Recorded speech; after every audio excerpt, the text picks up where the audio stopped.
know, it all seems like just yesterday, except it was 38 years ago. Don and I were sitting in the front right side of the church, 4 pews back, just as we always did. We're Lutherans, you know.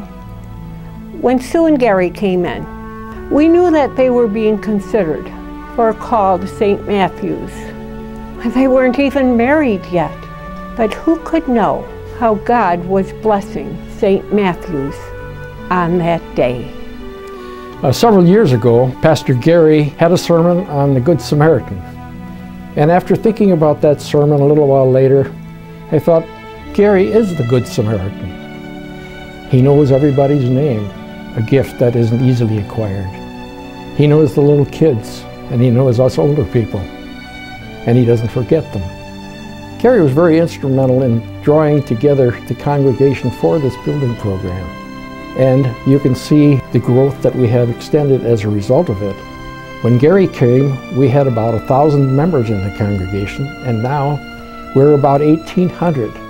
I remember once when we were beginning a building program at St. Matthew's, and I had remarked to my wife that, boy, I'm glad I'm not on that committee, and suddenly I was on that committee. He came up to me and asked me, would you serve on the, as a co-chairman of the building committee?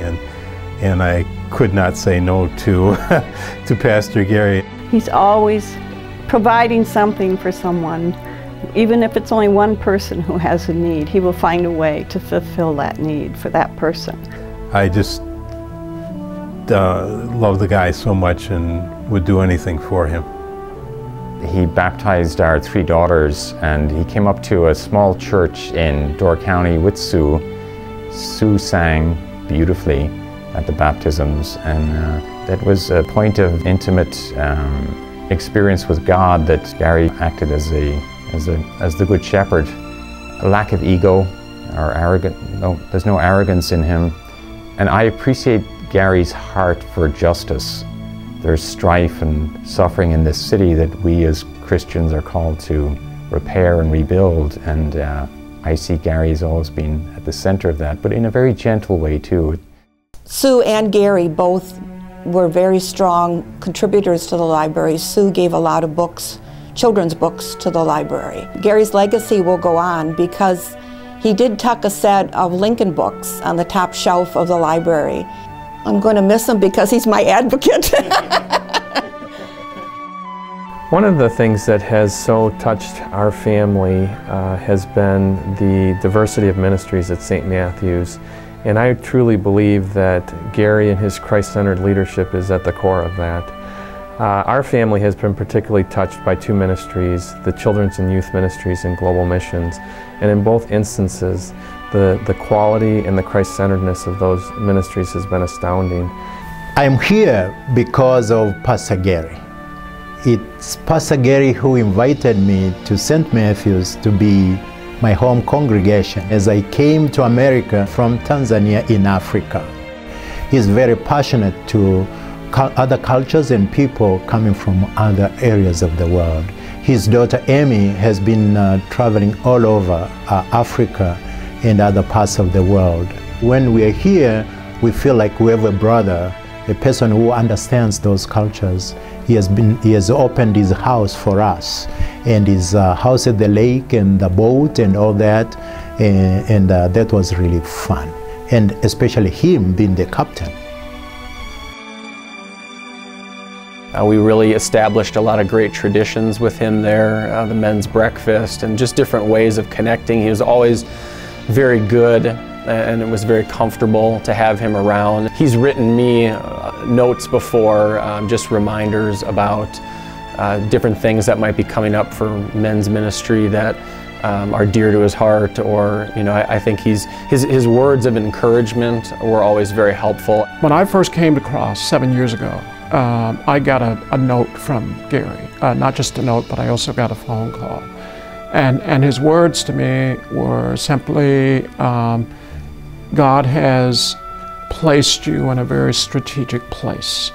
I actually reached out to Gary and invited Gary to come down on a Wednesday. Not only did he come, but he also brought Pastor Chris and Pastor Margaret And so that began this wonderful, wonderful partnership that has been in play now for a little over 2 years. His trust and faith in Jesus Christ, that the Spirit works and stirs in all of us. So he allowed that space for that Spirit to work within me when I was helping to design men's retreats, and I know working in small groups when we were working on the small group ministries at St. Matthew's.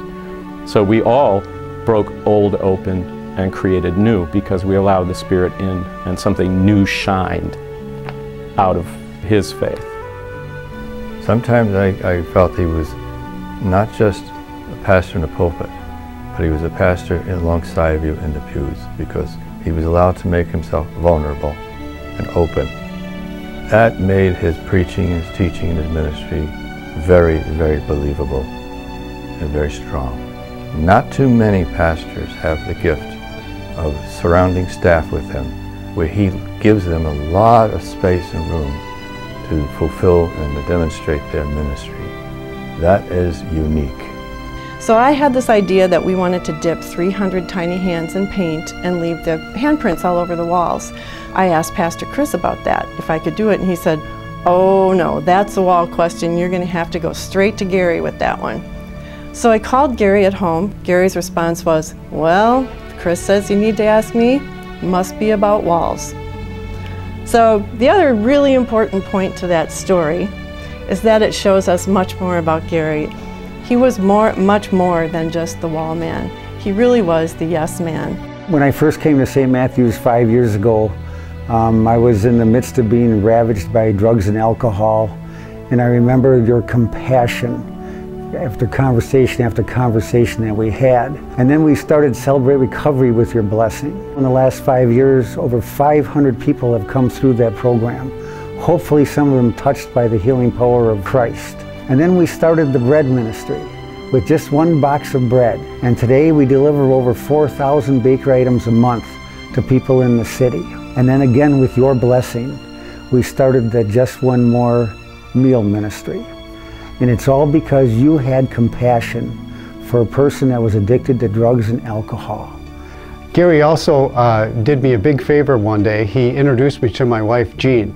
He and I were standing there and she went scurrying by. He turned around and saw her, and you could see this look on his face that there was an opportunity, and he almost, in my eyes, he almost tackled her as she went down the hallway, brought her back in and said, "Mary Ann, have you met Roy?" And she said, "It's Mary Jean," and no, I haven't. That was how we met. The Ericksons have been part of our family, and we of theirs for 40 years. As I think back, I cannot help but be flooded with lots of happy memories. We had such fun organizing fellowship dinners with entertainment to follow, scheduling pageant rehearsals for the fabulous Christmas story that Sue and Gary wrote together. I've known Gary since I was 9 years old. Back then, Gary was the youth pastor. He even personally drove us to 2 different youth gatherings. Those youth gatherings gave us a chance to see the zanier, more personal side of Gary.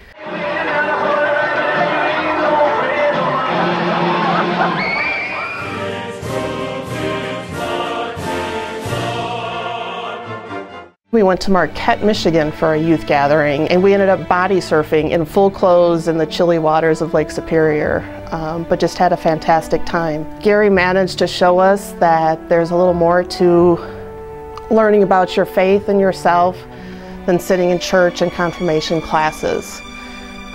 Those small moments of laughing with friends in a small group setting or being in nature can be real God moments as well. And I just want to thank Gary and say how blessed I feel to have had him and Sue both as teachers and spiritual mentors in my life. So thank you, Gary, and God bless. He certainly has exemplified the good commandment to love one another. And I think if we think about that, we'll remember Gary. God's peace, grace, and love to you today and all tomorrows. And yes, P.S., I will miss you and I will always love you. You're one of my dearest friends, always have been, always will be. And I love you, brother. I love you. And best wishes to you in retirement. Blessings. Gary, my dear friend, congratulations on a wonderful career and a job well done. I wish you God's blessings and God's speed as you retire.